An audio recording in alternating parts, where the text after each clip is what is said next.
warahmatullahi warahmatullahi wabarakatuh. Ya, saya ulang ya. Assalamualaikum warahmatullahi wabarakatuh. Waalaikumsalam warahmatullahi wabarakatuh. Ya, apa kabar teman-teman? Sehat ya? Alhamdulillah. Luar biasa, Bu. Iya, kalau lihat wajah-wajahnya ini wajah-wajah yang fresh, pasti udah mandi, udah sarapan ini ya. Kalau jam segini kok belum mandi, belum sarapan, biasanya itu karena dari problem ya, maksudnya ada masalah, tidak semangat ya, benar enggak? Jam 9 masa belum mandi, belum sarapan, itu biasanya ada masalah dengan jiwanya ya, jiwanya mungkin kalau ini terlepas dari kesibukan loh ya, kok tiduran di kasur ya. Nah, ini biasanya mesti ada apa-apa ini, ada apa-apa dalam artian fisiknya kadang sehat, tapi hatinya kurang sehat, jiwanya kurang sehat, gitu ya. Maka yuk kita mohon sama Allah supaya dikasih sehat, tidak hanya fisiknya, tapi juga batinnya. Gitu ya. Jiwanya itu juga sehat, supaya mudah dan sukses untuk menuntut ilmu, gitu ya. Loh kan nggak main-main loh kalau orang sukses menuntut ilmu itu ya, sejahtera di dunia dan sejahtera di akhirat. Man aroda dunia fa'alihi bil ilmi, wa man arodal akhirah fa'alihi bil ilmi. Jadi siapa yang menginginkan dunia, menggenggam dunia, kuncinya satu, ilmu. Siapa yang mau sejahtera akhirat, kuncinya satu, ilmu. Ya, maka dari itu karena ilmu itu luar biasa, punya ilmu itu akan menjadikan kita luar biasa, maka ikhtiar sungguh-sungguh termasuk doa yang sungguh-sungguh pada Allah supaya belajarnya maksimal, semangat, fokus, itu harus kita lakukan ya teman-teman ya. Liridhoillahi ta'ala wa li syafaati Rasulillah. Al-Fatihah.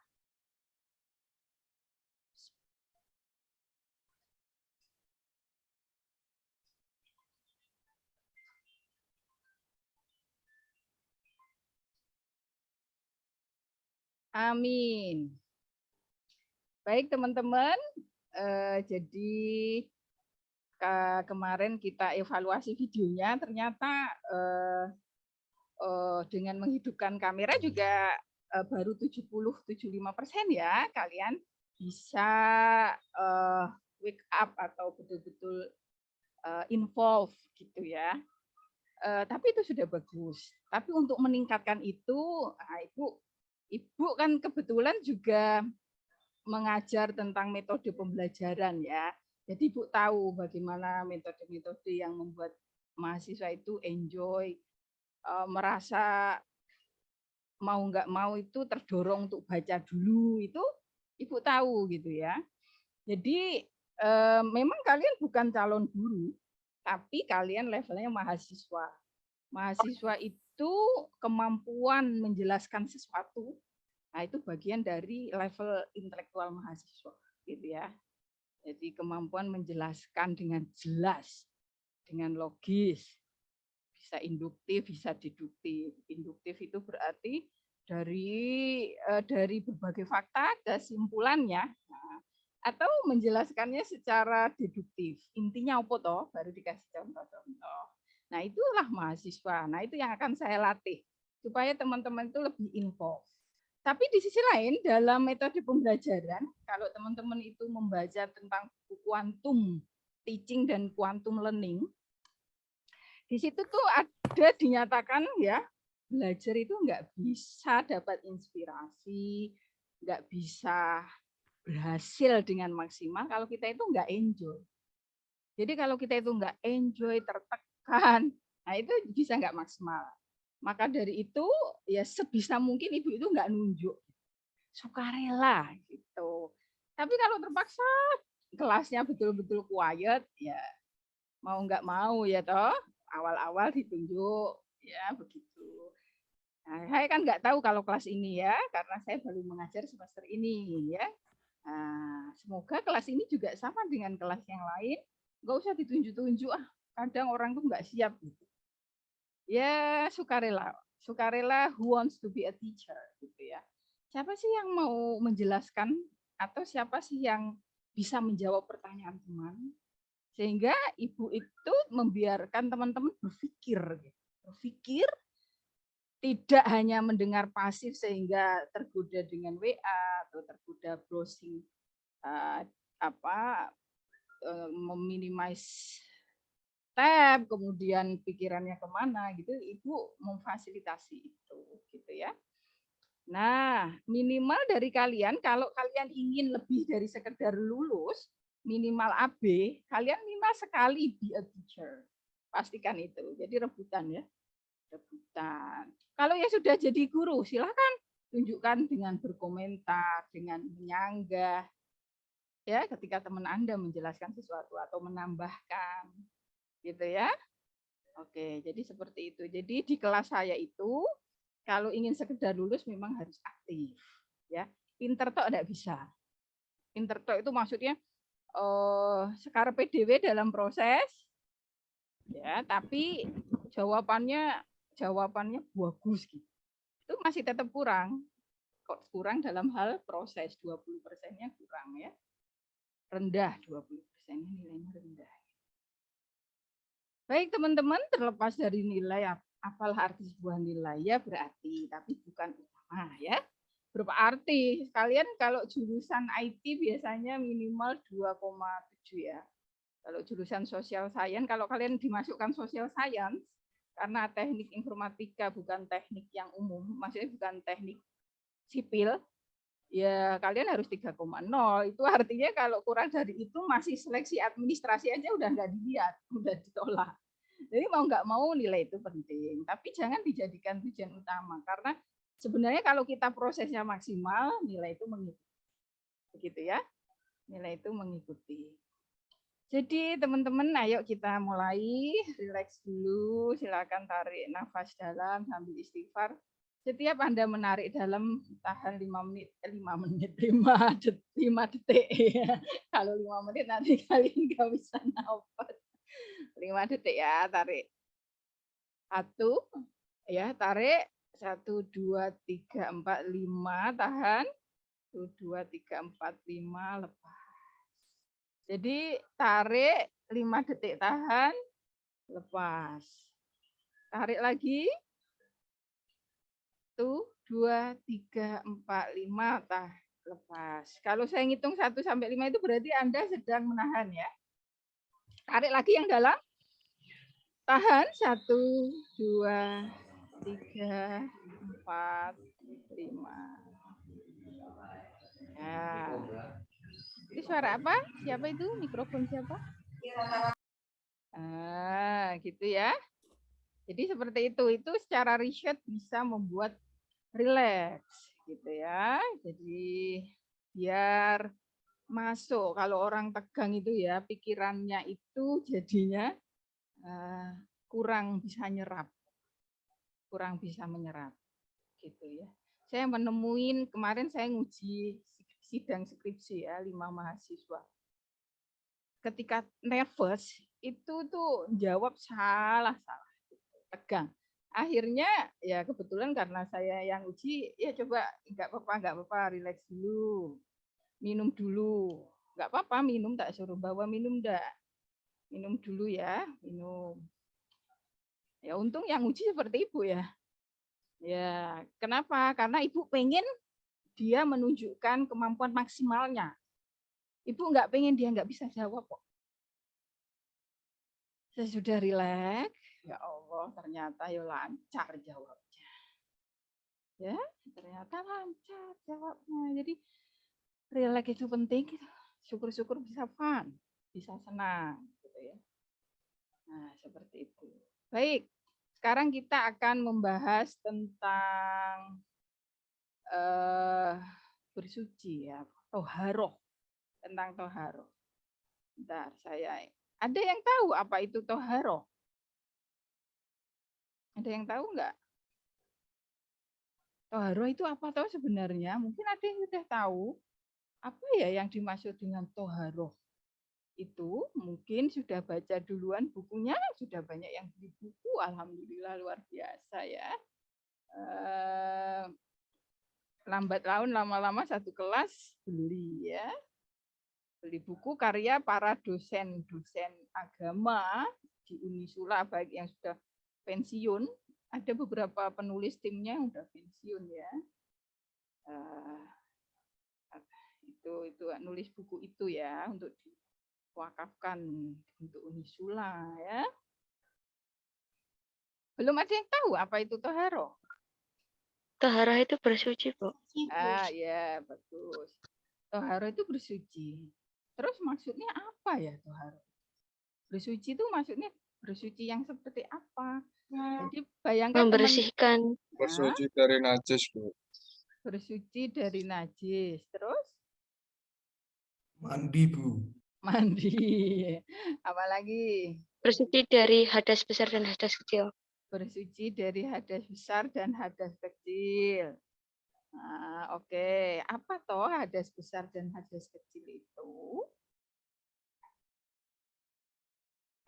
Jadi yang benar mana teman-teman? Coba dari jawaban teman-teman yang luar biasa tadi toh, ada enggak teman-teman yang berani menyimpulkan? Berarti dari beberapa poin yang disebutkan oleh teman-teman tadi, bersuci itu apa? Toharo itu apa? Tadi soalnya poinnya kena semua tuh. Tapi bagaimana kemudian mengumpulkan data-data itu menjadi penjelasan yang komprehensif. That is university student, ya, level. Ya, jadi tadi data kan, baru data, belum definisi ya. Toharo itu sebenarnya apa toh? Toharo itu, gitu. Toharo itu apa sebenarnya? Nah tadi kan benar. Nah itu coba jadi satu definisi ada yang bisa teman-teman. Berarti toharo apa itu? Tadi benar semua jawaban itu, terus dikumpulkan jadi satu. Ada enggak yang bisa? Berarti toharo itu apa? Berarti toharo itu apa ya? Nah, jadi teman-teman bayangkan sedang KKN, kemudian teman-teman karena dari Unisula tidak harus FHI loh. Dari Unisula itu selalu dianggap ngerti agama di masyarakat juga. Saya sering dengar tuh. Kan saya ngajar PAI di mana-mana, ketemu alumni. Dulu saya ngobrol di kantin, sudah alumni, sudah kerja. Dia di tempat kerjanya dianggap yang paling ngerti agama karena teman-teman lain dari kampus-kampus umum, dia dari Unisula. Jadi nggak harus dari FAI. Teman-teman bagusnya punya interest yang bagus terhadap agama dan paham agama gitu maksudnya. Jadi tadi kan sudah dijawab. Toharo itu adalah membersihkan. Toharo itu berarti membersihkan membersihkan diri dari najis, betul. Oh, berarti toharo itu membersihkan dari hadas. Oh, betul. Apalagi dari hadas besar, dari hadas kecil. Berarti yang namanya toharo adalah. Bu. Ya, oke, good. Siapa? Kurang satunya lagi itu salah satu syarat untuk sholat atau beribadah, Bu. Terima kasih. Oh iya, betul. Nah, itu juga data.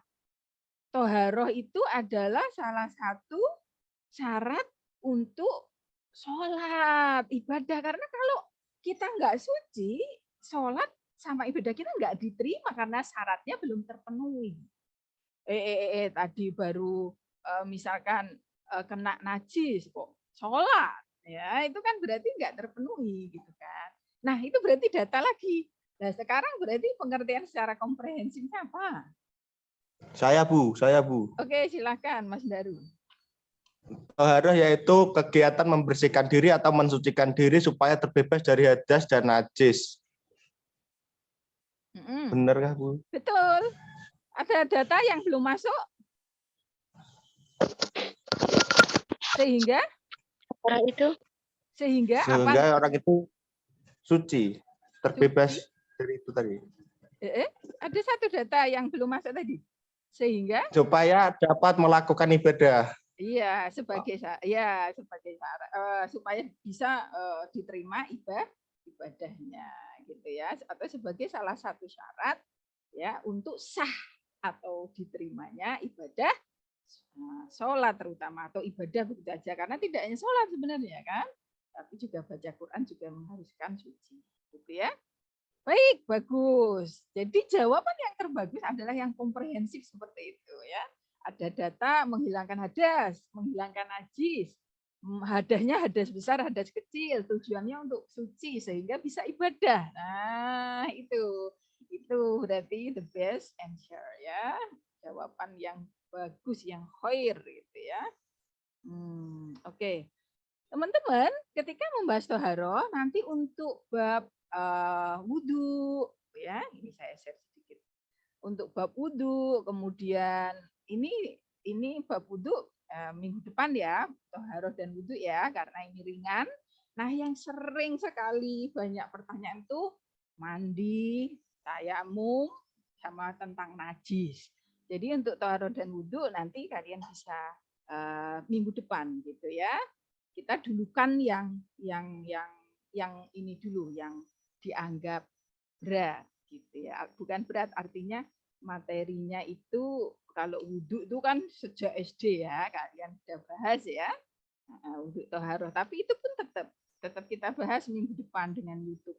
Nah, sekarang kita membahas tentang mandi wajib. Iya, jadi tadi ya, sebentar, tapi sebelum mandi wajib, tetap kalian harus tahu ya, apa bedanya najis sama toharoh. Who wants to explain? Siapa yang mau menjelaskan? Bedanya mandi, bedanya hadas, najis sama hadas itu bedanya apa? Apa bedanya najis sama hadas dulu sebelum kita menjelaskan tentang kok ada yang harus mandi ya, kok ada yang cukup wudhu ya. Itu apa bedanya? Kalau itu kan yang membedakan hadas kecil, hadas besar. Kalau hadas kecil cukup wudhu, seperti buang angin, ya itu kan hadas kecil cukup wudhu. Ya, tapi hadas besar, haid, nifas, ya habis melahirkan itu ya. Jawab, Bu. Ya silakan, Mas Wahyu. Untuk najis itu masih ada bentuknya, Bu, seperti bau, warna, dan rasanya. Kalau hadas itu tidak berbentuk, Bu. Berarti kalau tidak berbentuk gimana itu? Berarti kalau tidak seperti kentut dan lainnya itu, Bu. Oke. Berarti hadas itu keadaannya, karena nggak ada bentuknya. Orang nggak tahu loh kalau Mas Wahyu ini, maaf, kalau nanti sesudah menikah, kemudian dia hubungan sama suami istri, terus dia pergi tuh, belum dalam kondisi hadas, belum mandi wajib, dia pergi gitu ya, pergi ke suatu tempat gitu, dia itu orang nggak tahu kalau kondisinya Mas Wahyu itu hadas, itu nggak tahu. Atau ada teman-teman yang harusnya sudah selesai haidnya, kemudian teman-teman belum suci, itu orang nggak tahu loh kalau teman-teman ini sedang hadas, kecuali teman-teman sendiri yang mengalaminya. Itu artinya berarti kalau hadas itu kondisinya, keadaannya. Sementara kalau najis itu bendanya gitu ya. Makanya najis apa? Najis apa berarti wujud, kelihatan kalau najis itu. Ya nggak harus kelihatan, karena najis itu ada yang sudah kering tapi tetap dihukumi najis. Artinya itu lebih ke bukan keadaan tapi ke objeknya. Gitu ya. Nah, gitu. Oke, baik. Jadi sudah tahu ya bedanya kalau hadas itu kondisinya, biasanya yang tahu hanya orangnya yang mengalami itu. Ya toh? Nah, orang tiba-tiba sholat habis kentut kan nggak tahu ya orang lain, kecuali dia sendiri, kecuali tadi ada yang dengar, kan itu namanya hadas. Tapi kalau najis itu kan wujudnya. Oke, saya pikir itu sudah sangat jelas ya teman-teman. Sekarang who wants to be a teacher lagi ya, yang mau menjelaskan tentang mandi ya teman-teman. Sekarang kita langsung ke mandi gitu ya. Nah, ini mandi itu ada karena apa namanya, hubungan suami istri, karena keluar mani ya. Jadi kalau kalian mimpi basah ya itu harus mandi ya, jangan nggak mandi ya, nanti nggak sah sholatnya. Ketika orang mati atau meninggal, kemudian ketika masuk Islam, haid, nifas, dan melahirkan, begitu ya. Oke.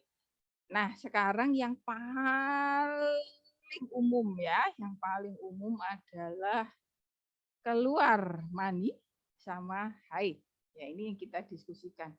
Ya, kalau ilmu nggak ada yang saru ya. Saya juga ngajar psikologi perkembangan karena S2 saya di Australia kan psikologi. Jadi kalau teman-teman itu mimpi basah, gitu ya, itu objeknya jelas ataupun nggak jelas, teman-teman harus mandi.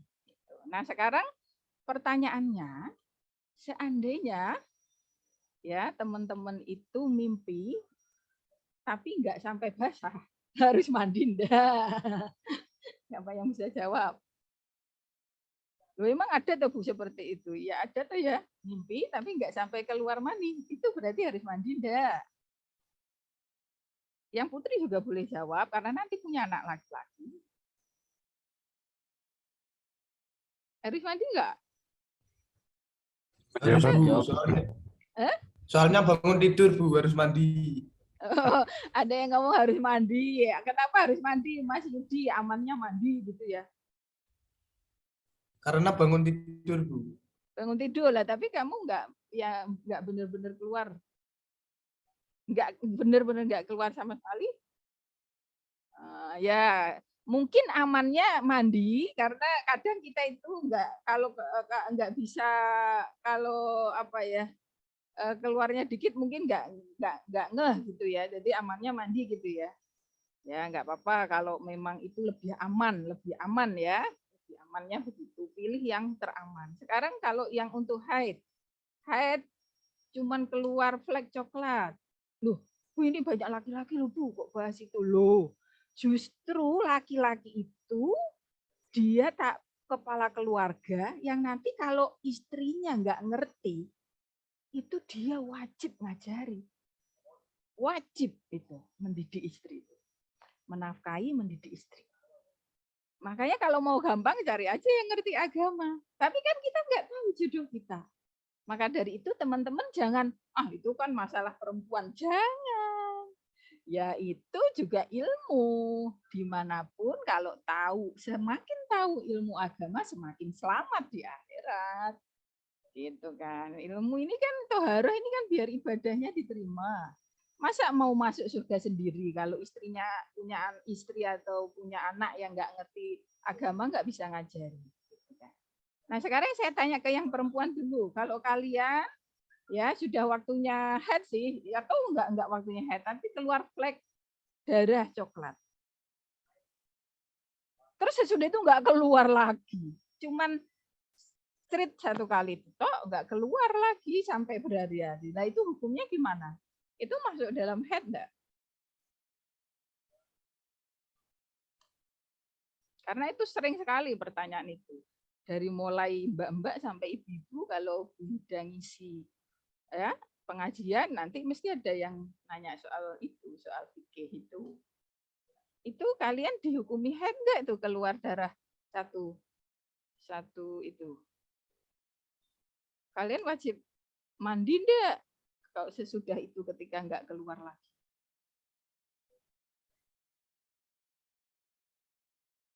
Mbak Yunita ngomong apa itu? Enggak ada ininya. Kalau saya jaga-jaga kan berlindung di ketidaktahuan dan jaga-jaga jadi tetap mandi, Bu.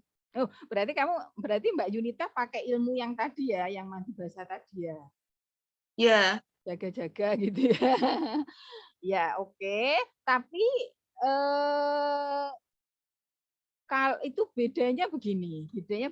Karena kalau Mbak Yunita itu sadar betul tadi keluar cerit gitu. Tapi kalau yang temen yang tadi mandi basah kan bener-bener dia nggak tahu ini basah atau enggak gitu. Lek jenengan tahu betul cerit terus nggak keluar lagi gitu loh sampai besok-besoknya itu masuk haid enggak? Itu ilmu berarti harus jelas. Untuk hati-hatinya keramat tetap keramas Bu gitu. Tapi aslinya kalau belum 1 hari 1 malam belum disebut darah haid. Jadi kalian ya tetap membersihkan diri dan sholat seperti biasa, mandi biasa. Gitu ya. Nah, yang sering ada masalah adalah bagaimana kalau haidnya sampai lebih 15 hari.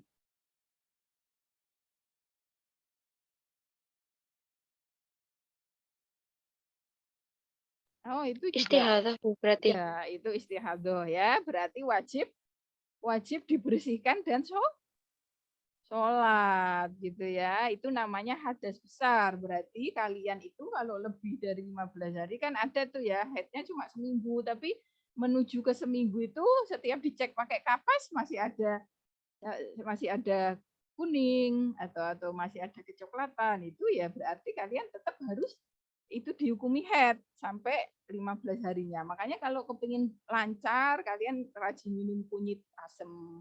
Nah, kalian juga sebagai calon-calon suami atau suami yang baik, kalau istrinya lagi mules datang bulan tuh carikan jambu kunir asem yang bagus biar dia nyeri haidnya itu tidak terlalu parah, biar haidnya teratur. Ya, begitu ya.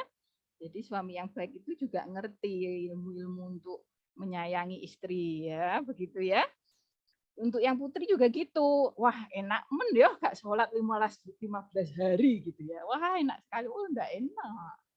Kalau itu bisa diikhtiari 7 hari atau kurang itu lebih baik. Tapi belum disebut penyakit, cuman ikhtiar gitu loh. Oh, ternyata ikhtiarnya ya, nah itu kuncinya itu dikasih kunir asam supaya lancar, cepat tuntas. Jadi jangan malah menikmati belum 15 hari kok gitu ya, jangan seperti itu. Tapi kalau benar-benar lebih 15 hari itu namanya darah penyakit, harus cek ke dokter. Gitu. Nah, itu semua mewajibkan mandi. Gitu ya, teman-teman ya, wajib mandi. Oke. Sekarang kalian jadi teacher lagi ya. Ada nggak yang punya pertanyaan seputar haid? Ada nggak yang mungkin dilontarkan ke teman-temannya dan teman-temannya?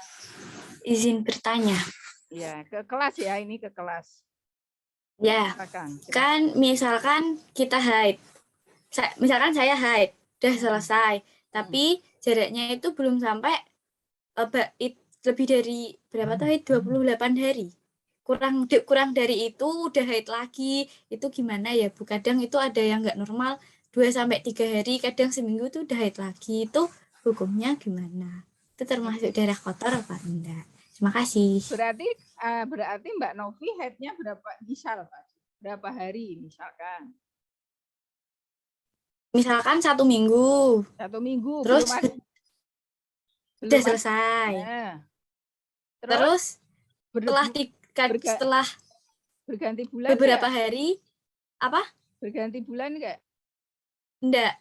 Setelah beberapa hari haid lagi. Beberapa hari itu berapa hari? Ada enggak? Kalau enggak seminggu 2 minggu. Oh, kalau jadi gini ya, untuk teman-teman semuanya ya, yang laki-laki juga biar paham, karena sering loh istrinya, kalau istrinya misalnya dari kampus umum nggak ngerti agama mau nanya siapa, nggak kenal ustazah, ya kenal, tanya suami dong, suami harus ngajari ya. Kenapa saya bilang halus? Karena suami adalah tadi punya kewajiban mendidik istri tadi. Nah, jadi tadi misalnya haid seminggu, oke.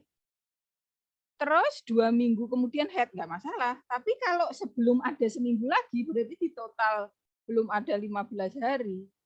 Ya kamu berarti itu hitungannya kan tadi lebih dari 15 harinya itu istihadah.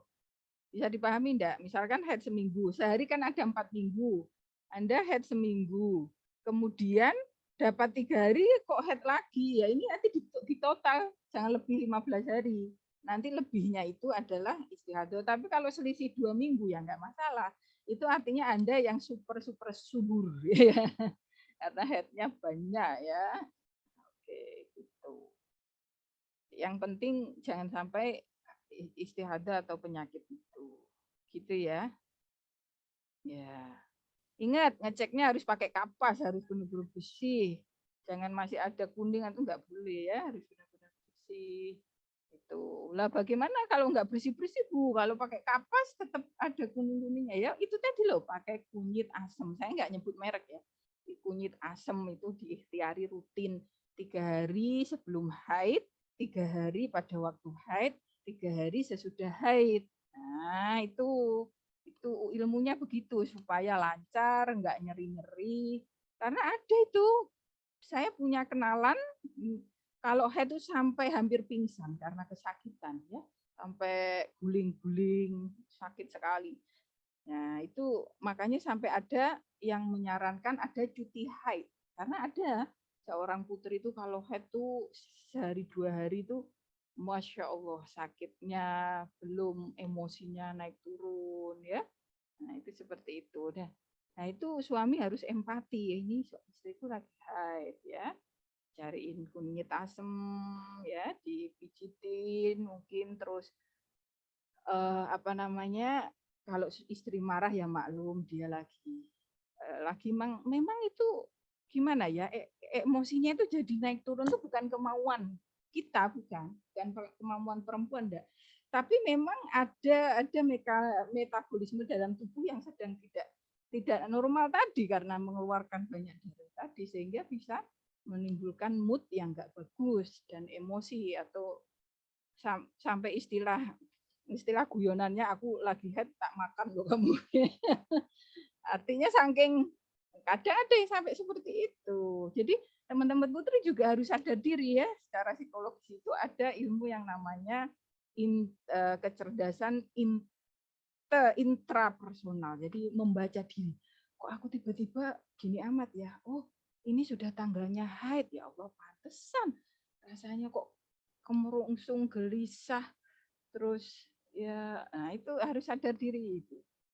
Jadi kapan masa subur tiba-tiba libidonya naik, itu juga ilmu tuh, ilmu psikologi tuh.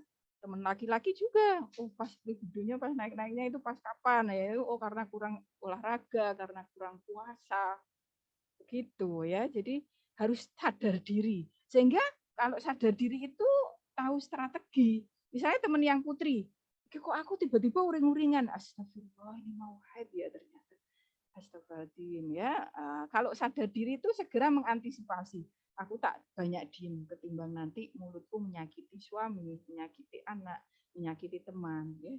Tak lebih pada tak mau haid nih tak menenangkan diri atau yang tak tadi ikhtiar seperti minum kunyit asam itu ya itu supaya nggak menyakiti orang-orang karena kadang bener nggak Mbak Novi, kamu lagi haid beda ya rasanya ya, bener nggak? Ada nggak setenang biasanya, bener nggak?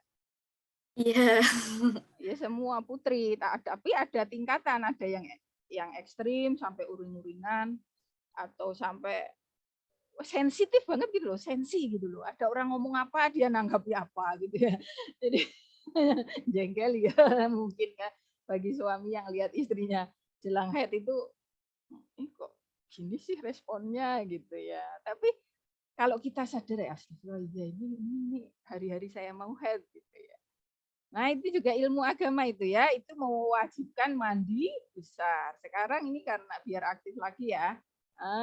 Tentang tayamum. Bu izin bertanya. Bu izin bertanya. Oh, ternyata banyak yang tanya di situ. Oke, ya silakan.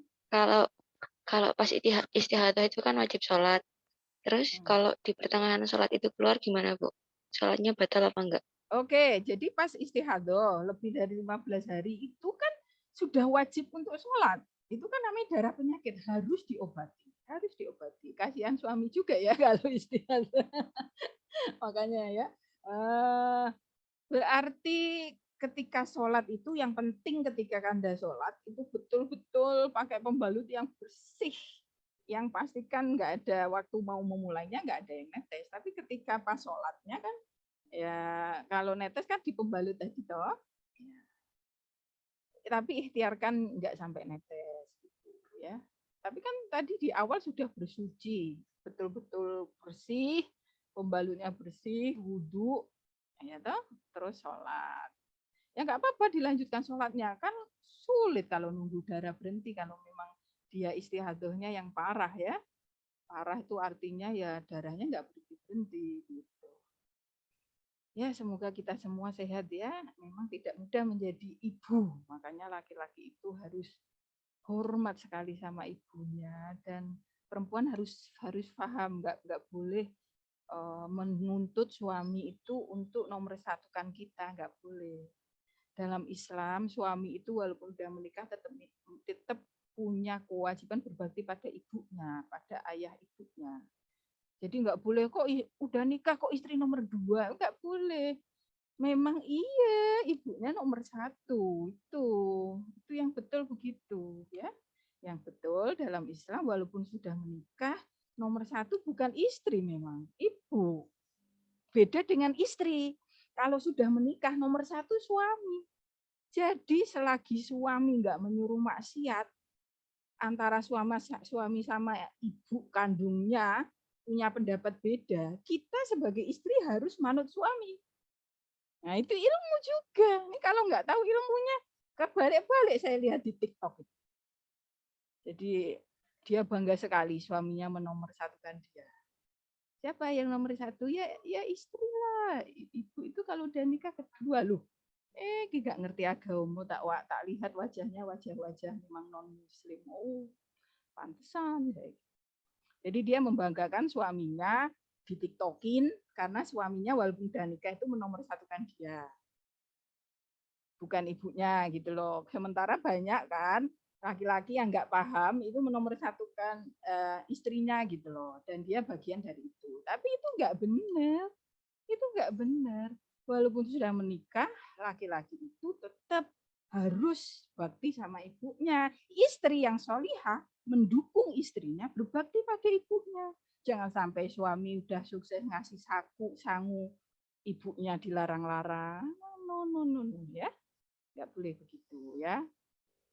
Oke, jadi itulah indahnya kalau paham agama itu begitu. Kita punya pegangan gitu ya. Terus sekarang tentang tayamum, teman-teman ada yang want to be a teacher. Tayamum itu apa? Kemudian hukumnya bagaimana? Tayamum itu apa dulu deh? Tayamum itu apa? Coba. Apa yang kalian pahami tayamum? Bahasa simpel aja deh. Apa yang kalian pahami tentang tayamum, syarat tayamum? Menjawab, Bu. Ya, coba yang lengkap coba Mas Wahyu. Semua hal yang kamu tahu tentang tayamum sampaikan. Saya sedikit saja ya, Bu. Iya. Menurut saya tayamum itu kita dapat bersuci tanpa adanya air. Nah, itu saja yang saya tahu, Bu. Kalau yang lainnya mungkin belum. Oke, belum. Jadi tayamum itu adalah cara bersuci meskipun nggak ada air.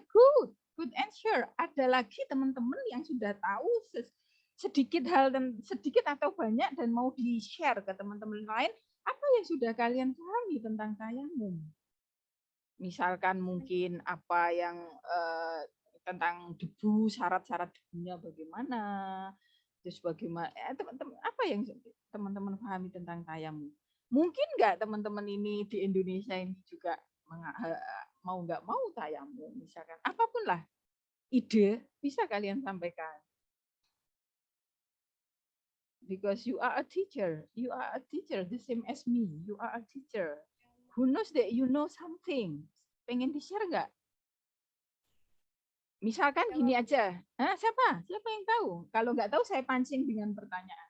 Itu Bu, tayamum bisa dilakukan saat perjalanan. Oke. Jadi walaupun di Indonesia ternyata kalian nggak mesti karena nggak ada air, tapi dalam perjalanan, perjalanan yang tidak memungkinkan kemudian berhenti, padahal sudah waktunya sholat, masa maksa-maksa untuk berhenti. Nah, saat itu tayamum. Good and sure, Mas Agung. Saat sakit juga boleh tayamum, Bu. Oke, good. Kira-kira sakit yang seperti apa, Mbak Naila, sehingga diperbolehkan tayamum? Sakit yang tidak mengharuskan, sakit yang tidak boleh kena air. Misalnya kayak misal gatal mungkin nggak boleh kena air, jadinya harus tayamum. Di bagian yang harusnya dibasuh wudhu, pas sakit gatal yang benar-benar nggak boleh kena air gitu ya? Atau naudzubillah kecelakaan biasanya, kalau kena air nanti bisa bisa melepuh apa begitu kan ada ya teman-teman ya yang kena api, kena apa gitu kan. Nah, itu bagaimana itu? Nah, itu ada kalau bisa sebelum dikasih perban itu wudhu sekali aja kalau memungkinkan. Tapi kalau udah nggak memungkinkan, memang benar-benar udah diperban dari awal nggak boleh kena air ya itu ya langsung tayamum boleh. Tapi kan ada luka itu sebenarnya boleh kena air tapi nggak sering-sering. Nah, seperti itu teman-teman pastikan sebelum diperban itu wudhu dulu gitu. Untuk yang selanjutnya tayamum. Ya bagus. Ada lagi yang sudah teman-teman tahu tentang tayamum? Bersuci menggunakan pasir atau debu. Ya bagus. Nah, pasir atau debu. Seperti apa wujud pasir atau debunya? Jangan-jangan celoneng gitu ya. Celoneng. Kalian punya bayangan seperti apa ya? Celonengan enggak ya? Aduh, pasir ya. Pasir bisa enggak sih? Pasir bisa enggak Abi buat tayamum Abi? Enggak boleh kata Abi. Alhamdulillah. Alhamdulillah ini tahadus bin nikmah. Suami saya tuh dokter hukum Islam ya. Usianya selisih setahun tapi beliau udah selesai doktornya. Sama-sama dosen di Unisula. Beliau ngajar di Fakultas Hukum kelas internasional Unisula dan kata suami saya nggak boleh pasir, ya makanya kecuali apa Bi? Kecuali ada debunya boleh. Tapi untuk memastikan pasir itu mengandung debu agak sulit ya. Seringnya kan itu seringnya kan kumpulan batu kecil-kecil gitu ya. Tapi pastikan nggak pasir deh, nggak pasir. Mending, nah itu yang mau aku kuiskan Bi. Jadi mending gini, Umi sampai. Saya punya pertanyaan untuk teman-teman, ya. Seandainya teman-teman tadi di kendaraan seperti Mas Agung, terus nggak ada, menurut kalian, menurut Mas Agung dapat dan teman-teman dapat debunya dari mana? Menjawab, Bu. Siapa itu? Oh, Mas Agung. Iya, Loh, Bu. Agungnya ada 2 loh. Satunya Mas Rizky ini loh. Rizky Agung. Kemarin panggilannya ini Agung, ini Rizky ya. Maaf ya kalau masih ketuker-tuker ya. Iya. Oke. Mas Rizky Agung mau nanggapi? Biar nggak ngantuk. Alah Mas, 15 menit lagi selesai, nggak usah ngantuk ya.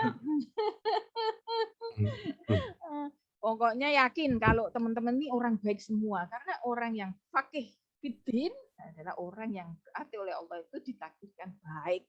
Jadi orang baik itu orang yang paham agama. Ya. Oke, silakan Mas Agung. Berarti Mas Agung tadi mau ngomong apa Mas Agung? Maaf Bu, tadi yang ingin menjawab Mas Sihab. Oh, Mas Sihab. Sihab. Ayo Mas Sihab. Ya Bu, untuk mendapatkan debunya itu cukup di apa tuh namanya di pinggir-pinggir mobil seperti di dinding mobilnya itu cukup ditempelkan saja. Tidak perlu sampai kelihatan banget, itu tidak perlu. Yang penting tahu kalau itu bersih, suci, sama tidak ada baunya. Terima kasih Bu. Bagus Mas Sihab, bagus sekali. Jadi teman-teman tuh jangan bayangin guys kalau pakai debu terus nanti celonengan gitu ya, jangan bayangin seperti itu karena sebenarnya kursi base itu aja pasti di mana-mana tuh ada debunya, nggak mungkin nggak. Kita pakai aja itu. Tapi ingat ya, kalau yang sudah kita tempel dengan tangan kita, ya itu jangan ditempel lagi, cari tempat lain. Tapi yakinlah bahwa debu itu di semua tempat ada. Bahkan ini dekat Ibu ada lemari, itu ada debu, begitu. Ya betul. Jadi enak sebenarnya ya. Kelihatannya di kendaraan nggak ada debu, maksudnya nggak harus debu yang kita benar-benar nyari, tapi ternyata di sekitar kita itu pastinya ada debu gitu ya, di sekitar kita, di meja, kursi, atau di selambu. Itu udah pasti kita giniin tuh udah debu. Nah kalau debunya banyak, boleh itu diginiin ya atau disebul. Nah, biar nggak terlalu celonengan di sini ya. Nah, ternyata Islam itu betul-betul mudah sekali. Ibu jadi ingat ya waktu di Australia itu, Masya Allah, kalau mau keluar belanja yang halal itu saya harus di City. Saya harus di City 1 jam perjalanan dari unit atau tempat tinggal saya. Tempat tinggal saya dekat kampus. Lah di sekitar kampus ada mall macam-macam tapi nggak jual yang halal. Halal food itu dijual di kota, di city. Di situ ada yang menjual halal food orang Arab ya. Nah, di situ itu ibu itu sering harus ngira-ngira ini kira-kira apalagi kalau musim dingin teman-teman. Itu Bu harus memperkirakan nanti asarnya ini masih nyanda enggak. Musim dingin tuh asarnya pendek sekali. Nanti kalau saya perjalanan 1 jam plus belanja plus pulang lagi 1 jam, ini kira-kira sudah maghrib enggak? Pokoknya sulit kalau di luar negeri itu kalau mau ibadah itu enggak. Indonesia itu betul-betul surganya umat Islam gitu loh. Kalau di sana itu wah nanti mau nggak mau saya tayamum gitu. Tayamum diliatin bule gitu kadang ya walaupun imannya kuat kadang kan apalagi saat itu musim teroris ya waktu ibu ke sana itu 2009 itu kan musim teroris. Jadi kalau saya pakai debu sholat di masjid itu bule ngeliatin, wah ya kurang nyaman aja gitu, bukannya gimana. Jadi karena kalau di Indonesia kan di mana-mana ada musola teman-teman. Kalau di luar negeri kan enggak. Mana toiletnya toilet kering, jadi enggak ada air. Di luar negeri, Eropa termasuk Australia itu toiletnya enggak ada air. Jangan dibayangin ada air, gimana itu? Jadi semua pipis atau cebok itu pakai tisu. Jadi Bu kemana-mana itu bawa 2 botol aqua tanggung, 1 buat nanti cebok. Saya juga nggak nyaman ya pakai tisu aja. Satunya nanti buat minum gitu.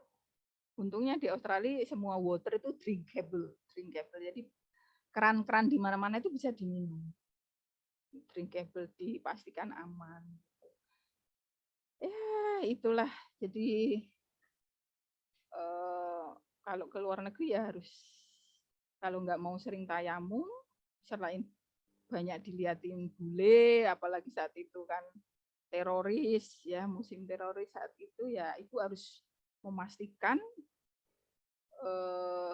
ketika berangkat itu nanti bisa sholat duhur dulu, tetapi maghrib sudah di rumah gitu. Karena nggak ada musola gitu ya teman-teman. Insya Allah teman-teman ini loh sebentar lagi keluar negeri tak doain. Ya, teman-teman tuh di Unisula peluangnya besar ke Belanda. Kemarin ada juga dikirim ke Belanda, ada yang ke Turki, ada yang ke Thailand, ada yang ke Singapura, ada yang kemarin juga ada yang dikirim di USA ya. Luar biasa. Kalau ibu dulu kan S2 baru keluar negeri. Kalau teman-teman ini dengan masuk Unisula peluang itu sangat terbuka lebar. Nah, makanya perdalam agama karena nanti kalau dapat kesempatan keluar negeri supaya tetap bisa berpegang pada agama karena kita itu nggak tahu loh kapan kita diambil nyawanya ya. Iya, ibu nakutin banget lah ya tuh ya lek kita lagi di luar negeri lupakan sholat wah bahaya itu. Karena mengalami kesulitan seperti ibu lupakan sholat wah ya bahaya ya. Jadi kalau di Indonesia apa ya tantangan ibadah ya? Kemalasan aja kan. Kalau di luar negeri enggak hanya males, enggak hanya malah imannya kuat-kuat banget di sana. Tapi itu enggak ada musola di mana-mana. Toiletnya semuanya enggak pakai air karena toilet kering. Ini beda budaya sih ya. Di sana itu dikatakan jorok tuh kalau kamar mandi basah. Lantainya basah itu kata mereka jorok. Tapi kalau cebok cuma sama tisu, menurut kita mereka yang jorok. Jadi itulah budaya ya. Terus kalau kita itu habis makan gelegean, wah ibu pernah kan awal-awal datang udah tahu tapi kan spontan. Habis makan tuh gelegean, wah semua melotot di ruangan itu melototin ibu. Lah karena menurut mereka menjijikkan kalau kita habis makan gelegean. Sementara bagi mereka ketika makan tuh sisi, tahu nggak, mengeluarkan ingus, itu biasa. Menurut kita menjijikkan. Nah, that's meat culture. Culture itu begitu ya, berbeda. Maka ya doa sama Allah supaya tahu culture negara-negara lain. Itu akan membuat hidup kita lebih ini ya, lebih seneng gitu ya. Oke. Lanjut ya, itu tadi berarti tayamum. Lumayan tahu. Teman-teman berarti lumayan paham itu tayamum. Karena sudah ada tutorial juga ya. Sudah bahas sampai sini belum? Ada yang mau mencoba membaca ayat ini, teman? Wa in kuntum junuban fatahharu wa in kuntum marada aw ala safarin aw jaa ahaduhum minkum minal ghaiti aw lamastumun nisa. Ini tulisannya enggak terlalu jelas ya. Falan tajidu ma'an fatayammamu su'idan thayyiban famsahu biwujuhikum wa aydikum minhu. Jadi enggak begitu jelas ya, harusnya besar ini tulisannya. A'udzu billahi minasy syaithanir rajim.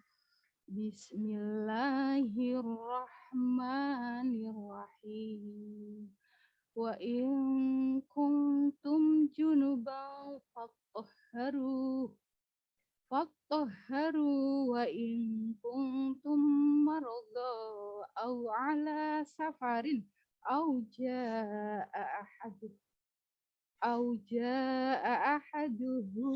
ahaduhum masuk ya. Ahaduhum minkum minal ghaid. Jadi ghaid itu artinya kotoran ya. Jadi ketika kamu junub itu maka mandilah. Ketika sakit dalam perjalanan buang air, menyentuh perempuan ya, tidak memperoleh air, berarti tayamum itu bisa menggantikan wudhu dan menggantikan mandi ya. Ya, lamastumun nisa falan tajidu ma'an fatayammamu su'idan thayyiban famsahu biwujuhikum wa aydikum minhu. Al-Maidah ya. Hafalan Ibu belum sampai sini. Alhamdulillah Ibu juga hafalan terus ya. Hafalan Quran ya. Oke.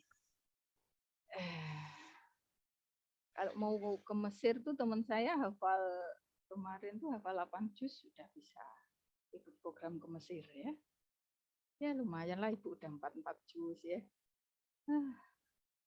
Oke, ya sekarang bagaimana cara tayamum? Ada yang mau mempraktekkan? Ini sudah jam 10, sebentar lagi selesai. Ada enggak syaratnya apa saja syarat-syarat tayamum? Syarat tayamum, hal-hal yang membuat tayamum. Ada enggak yang bisa baca buku enggak apa-apa, yang penting paham begitu. Syarat tayamum, hal-hal yang membatalkan tayamum itu apa?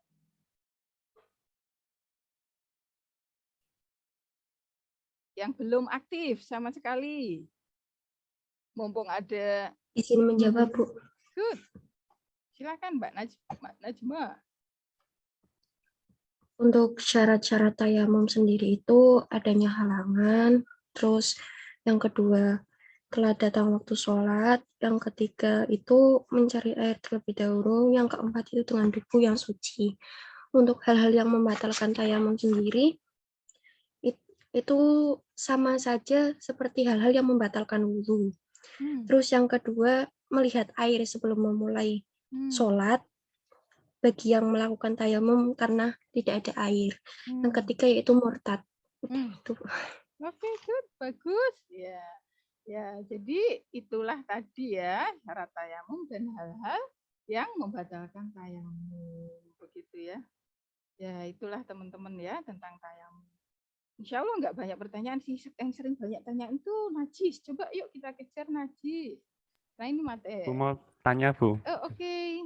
Ya silakan. Kalau semisal tayamum kan mengharuskan tidak melihat air. Kalau ada kalaunya loh. Ada kalaunya. Iya. Kalaunya adalah ketika tadi yang menyebabkan dia tidak tayamum itu karena nggak ada air. Bukan karena luka, bukan karena yang lain-lain. Apa? Iya.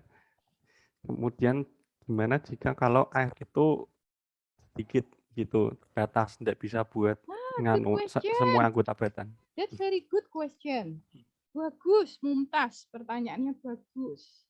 Ya, siapa yang bisa menanggapi terlebih dahulu? Karena ini saya temui waktu saya di Pati di rumah mertua. Benar-benar air tuh beli. Ya kalau ya Allah, keluarga kecil, keluarga besar beli. Terus kayaknya cuma cukup untuk masak. Karena beli pun ya antri, ya terbatas. Kalau tiap hari harus ngangsu ya. Ngangsu itu maksudnya beli jauh gitu kan. Pusing ya, habisin waktu, habisin tenaga. Ini seperti kasusnya tadi ya. Yang Oh iya, kelihatan Bu. kok Muhammadnya tok ya, Muhammad siapa? Oh, iya, NIM-nya ada, bentar Bu. Mas Syifa ya? Sama ingin menambah Ibu. Iya sih, ya oke nggak apa-apa. Yo. Gimana kalau semisal air itu darurat untuk minum juga? Tuh tambah parah banget ya. Hanya cukup untuk minum ternak lagi. Atau minum diri sendiri dan ternak. Maksudnya gini loh. Kalau kita egois, kita itu pakai air yang sedikit itu untuk diri kita, ternak-ternak atau hewan sekitar kita akan kehausan. Wah, nggak minum. Nah, itu berarti kan sedikit sekali itu, terus bagaimana? Teman-teman ada yang sudah tahu? Sebelum Ibu tanggapi, teman-teman coba dulu. Kalau menemui situasi seperti Mas Syifa ya, yang kelihatan tulisannya Muhammadnya tok ya. Mas Syifa, Mas Muhammad, Syihab. Mas Syihab, ya seperti Mas Syihab. Gini loh caranya ya, NIM nama panggilan. Nah itu sip. Oh masalahnya Agung ada 2, tapi NIM-nya kan beda. Ya oke. Itu bagaimana? Ya jawabannya mudah. Islam itu mudah, maka jangan dibuat sulit. Seringkali kita itu tanpa sengaja, tanpa sadar, itu sering membuat agama kita itu sulit loh teman-teman. Iya enggak?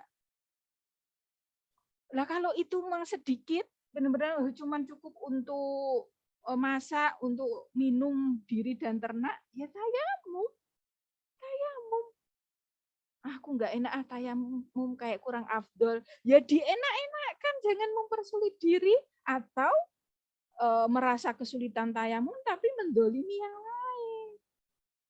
Gitu ya. Nggak boleh kita egois. Itu kan hanya cukup untuk minum. Untuk makan minum ternak mungkin atau hewan-hewan sekitar kita. Atau ya itu tadi loh, udah beli, butuh waktu, tenaga. Kalau kita pakai wudhu tiap apalagi mandi wajib sehari 2 kali. aduh kok urip kok ketok ini longsomen ya. Ya, harus adjustment. Ya berarti boleh. Gitu.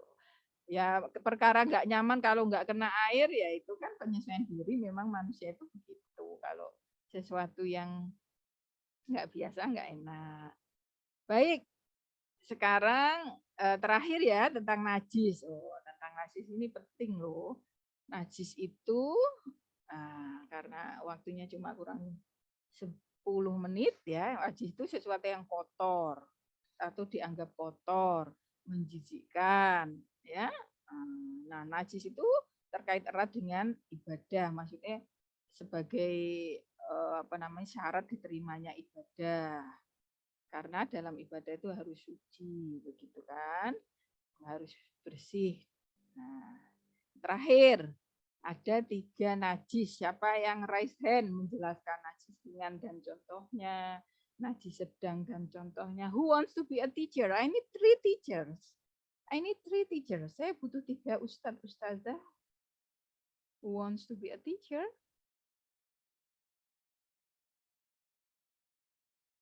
Nggak tahu ya, najis ringan itu seperti apa, najis sedang seperti apa. Saya, Bu. Good, 3 orang. Jenengan yang apa? Najis apa? Yang mukhafafah aja, yang ringan, Bu. Mukhafafah, ya Mas Daru mukhafafah. Yang mutawasitoh siapa? Who wants to be a teacher? Ya, makanya teman-teman baca dulu sebelum kuliah tuh sangat membantu background knowledge-nya ya. Background-nya itu. Oke, belum ada ya kita tunggu. Sekarang Mas Daru dulu coba najis mukhafafah itu apa? Semua hal yang Anda tahu tentang najis mukhafafah. Najis mukhafafah adalah najis ringan yang disebabkan oleh air kencing anak kecil laki-laki yang belum berusia 2 tahun yang belum makan selain ASI dari ibunya. Ya, bagus. Sekarang Tadi ibu tadi itu sama si kecil lihat kereta, ketemu anak lucu, saya sapa. Usia berapa Pak? 2 tahun. Loh, berarti masih ASI? Enggak Bu, dari awal ASI ibunya enggak keluar, jadi ini pakai susu formula. Ketika dia itu ya udah formula begitu gimana ini? Laki-laki itu 2 tahun. sudah tidak termasuk najis mukhafafah Bu, karena sudah mengonsumsi selain ASI dari ibunya Bu. Good job. Mumtaz. Bagus. Ya, karena dia sudah nggak minum ASI, nanti udah beda loh. Udah pesing ya. Karena sudah nggak ASI. Sudah nggak ASI, Masya Allah, produk Allah itu ya. ASI itu harus diikhtiarkan luar biasa gitu ya. Tapi ya gimana ya, di sisi lain saya menemukan seorang putri itu mudah menyerah ketika kesulitan memberikan ASI. Nah, itu padahal harus diperjuangkan dulu. Suaminya juga harus ngedukung, ya. Harus mendukung itu suaminya juga. Nah, balik ke najis saja karena waktunya singkat, nggak usah kemana-mana. Oke, itu good, bagus. Patokannya 2 tahun dan masih ASI. Ya enggak? Iya. Kalau sudah enggak ASI, dari awal sudah enggak ASI, berarti sudah naik levelnya ke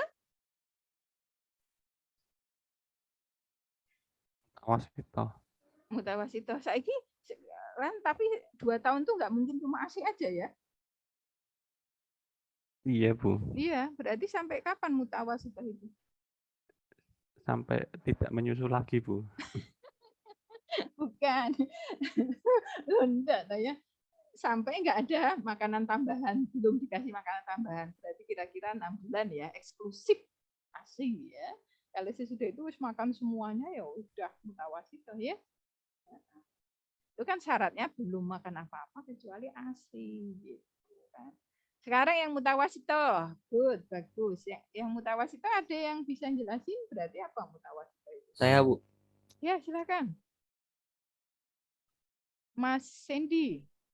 Iya. Najis mutawasito atau najis sedang diantaranya adalah kotoran manusia, darah haid, air mani, minuman keras, kotoran hewan dan bangkai hewan selain ikan dan belalang. Najis ini dapat dibedakan menjadi 2 jenis, yaitu najis ainiyah dan najis hukmiyah.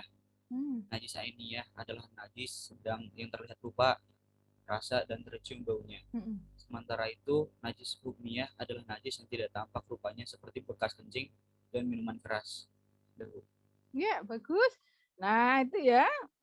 Berarti najis mutawasito itu ya semua najis-najis itu ya, yang kecuali kalau yang berat itu kan seperti liur anjing gitu ya. Nah, itu berarti masuknya mutawasito ya. Ada yang kelihatan, ada yang enggak, hati-hati dengan yang enggak. Dengan yang tidak itu hati-hati. Sekarang saya tanya, kalau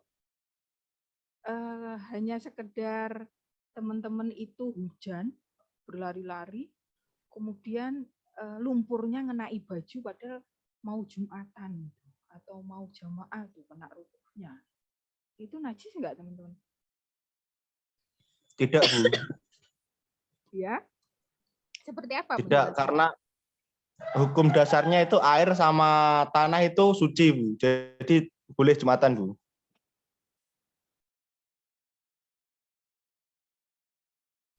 Ada jawaban lain? Itu najis ma'fu. Bagus. Itu maksud saya. Oh, ini tandanya sudah harus mau berhenti ya. Ibu mau kuliah Ibu mau kuliah di ngalian, nyetir sendiri. Tapi saya butuh, kalau orang lain bisa ngebut naik tol, saya butuh sejam karena nanti sholat dulu juga ya. Insya Allah saya berangkat 11 kurang 4. Ini harus berhenti 2 menit lagi, memang harus. Bagus. Jadi itu marfu'ah. Jadi yang dimaafkan. Ya, kan nggak mungkin toh kena kotorannya banyak. Ya, kalau banyak ya sebaiknya dibersihkan toh mau sholat. Yang Ibu maksud itu kalau cuma sedikit. Nah, sedang mutawasito itu ya semua kotoran yang ada. Ingat ya, teman-teman, itu juga nanti menerapkan untuk diri, terutama yang laki-laki didik istri. kalau yang istri nanti punya asisten rumah tangga, ya didik asistennya. Jangan sampai nggak ngerti najis. Karena itu nanti tempatnya jadi nggak sah buat sholat. Oh, najis, kena najis kan nggak boleh. Syarat sholat itu harus bersih pakaian, tempat, ya, dan badan dari najis. Jadi pastikan tempatnya juga suci. Masalahnya, kalau tadi bekas kotoran itu kering, ya, tapi kan masih ada baunya biasanya. Dan itu harus dibersihkan pakai air mengalir sampai hilang rasanya, baunya, warnanya. Jadi nggak boleh cuma dipel pakai alat pel, nggak boleh. Harus disiram sampai airnya mengalir, hilang rasanya, hilang ya, udah nggak bau ya. Kalau masih bau ya dibersihkan lagi, disabun, diapain, pokoknya harus hilang rasanya, baunya, warnanya. Tapi rasa kan kita masa mau merasain, tapi paling tidak baunya, warnanya itu hilang, teman-teman. Itu yang sering Ibu temukan, ya, orang tuh nggak paham cara membersihkan najis mutawasitoh tadi, najis dari kencing yang kencing kucing misalnya.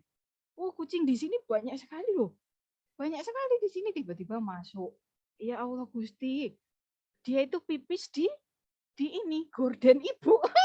Itu kalau Ibu nggak tahu itu di mana itu tempatnya itu. Tapi kalau Ibu tahu, itu nggak boleh. Itu cuman dibersihkan di apa, ibarat disemprot.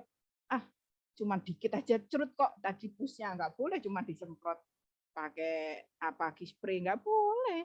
Itu harus dicuci untuk amannya. Maksudnya disiram, nggak harus cuci sih. Mungkin kalau cuma dikit kan disiram pas bagian pipisnya dengan air yang harus mengalir sampai hilang rasanya, baunya, warnanya. Kalau mutawasitoh gampang, cuma dipercikin air, nggak mengalir nggak apa-apa. Jadi bayi itu laki-laki, bukan perempuan. Kalau belum makan apa-apa, itu pipis, itu cuma dipercikin air, trit-trit, itu sudah suci. Nggak harus mengalir, nggak harus disiram, nggak harus. Luar biasa ya. Kalau yang putri dari lahir, itu sudah mutawasitoh, karena sudah pesing. Nggak tahu kok beda ya. Kalau yang laki-laki enggak. Kan syaratnya tadi bayi laki-laki. Bayi laki-laki sebelum makan apa-apa itu ringan. Jadi kalau dia pipis di kasur, tinggal mercikin air. Nggak usah digerujuk kasur. Tapi selain itu semuanya najis, mutawasitoh atau mughaladoh yang berat. Kalau yang berat itu najisnya anjing. Tapi yang mutawasitoh ini sering sekali yang membuat kesalahan itu, ya. Nah, salahnya satu adalah airnya nggak mengalir, sehingga nggak suci. Harusnya airnya benar-benar mengalir. Seringnya kan cuma dipel pakai alat pel, nggak boleh, harus mengalir, harus bersih, mengalir, digujuk, gitu. Kan sekarang banyak itu dengan teknologi wangi-wangi, akhirnya cuma disemprot. Tadi pusnya pipis sedikit di sini, semprot, serut, nggak boleh, masih najis. Ya, begitu ya teman-teman. Semoga paham. Terakhir adalah minta waktu 3 menit ya. Terakhir adalah mughaladoh. Ya. Pertanyaannya, kalau sahabat Anda, nanti Anda misalkan ke Singapura atau ke Belanda ini exchange student, pertukaran mahasiswa. Tetangga Anda kan bawa anjing. Bagaimana sikap Anda? Mau lari. Jangan pegang saya, jangan dideketin saya, please. Najis. Tolong. Atau seperti apa?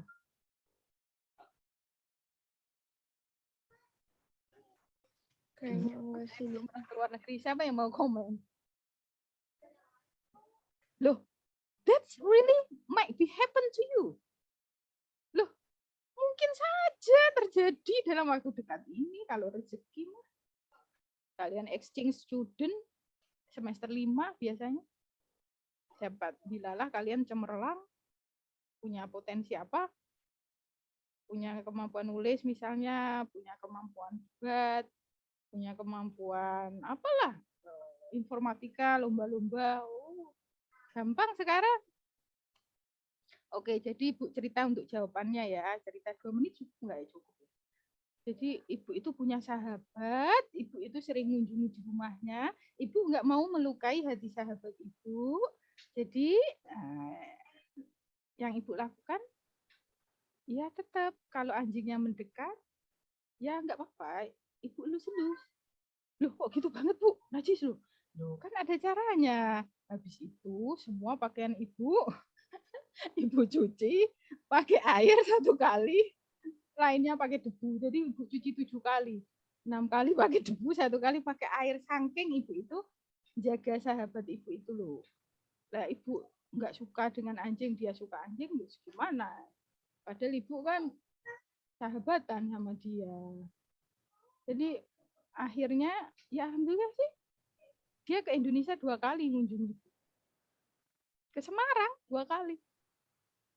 Karena ibu itu cari cara bagaimana mereka nyaman, saya nyaman. Kan yang terpenting adalah kita tahu membersihkan. Dan kita membuat orang nyaman. Jadi teman saya beda. Dia nggak takut anjing, tapi kalau lihat anjing wegah repot. Wegah repot itu maksudnya, wah aku nanti harus mencuci 7 kali salah satunya dengan air. Lah emang kenapa toh? Ada caranya. Saya santai. Kalau anjingnya dekat ya wis, piye meneh, tak belai. Tapi kalau anjingnya jauh, alhamdulillah gitu kan. Kalau bisa sih saya menghindar, tapi kalau saya nggak menghindar, ada caranya. Itu makhluk Allah loh itu anjing itu. Bahkan ada WTS yang masuk Islam karena anjing loh. Jadi kita nggak boleh benci sama anjing gara-gara nggak mau repot. Kan kita bisa sucikan itu. Salah satunya dengan terakhir dengan air. Jadi dengan debu, ya toh, dengan debu, terus pakai air, gampang. Ya, debu. Jadi kerudung, baju-baju, gitu, dibersihkan di debu yang bagian sini 1 kali, bagian itu 2 kali, 3, 4, 5, 6, masuk air. Dulu ibu mau tinggal serumah sama bule nggak jadi karena repot memang. Aduh, repot karena dia pasti masaknya mesti seperti itu. Terus ya mungkin kalau teman-teman bisa tiap hari repot silakan. Kalau saya nggak bisa. Waktu itu kan gini. I feel that my speaking is really not really fluent at that time. So I need to practice every day my speaking. So I do need to live with like my native speaker. So I'm trying to find friend that want to live with me, the native speaker, not Indonesian native speaker. But then I decided to cancel my mind because it's really challenging to live with the foreigner for 24 hours. That's really challenging because this is about najis ya, how to take care ourselves ya dari najis. Mereka, wong saya pas pesta aja kelaparan kalau pestanya sama teman bule karena mereka, saya udah requestnya adalah halal food, dibelikan seafood, halal toh. Tapi aku pas waktu ke toilet, pas ikut ke toilet, mereka bakarnya pakai 1 panci sama box. Satu ini loh, 1 pembakaran dengan box. Aduh, lemes aku. Wah, sampai sore kelaparan nih aku. Kok yo ngelihat juga, kalau nggak lihat kan halal aja ya. Saya itu dilalah ke bagian belakang, tempat barbeque di bagian toilet. Saya lihat ada box dibakar bersamaan dengan itu. Ya udah ini udah lewat. Mari kita tutup dengan kafaratul majlis. Subhanakallahumma wa bihamdika asyhadu alla ilaha illa anta astaghfiruka wa atubu ilaik. Ya, semoga manfaat. Mari wassalamualaikum warahmatullahi wabarakatuh. Waalaikumsalam warahmatullahi wabarakatuh.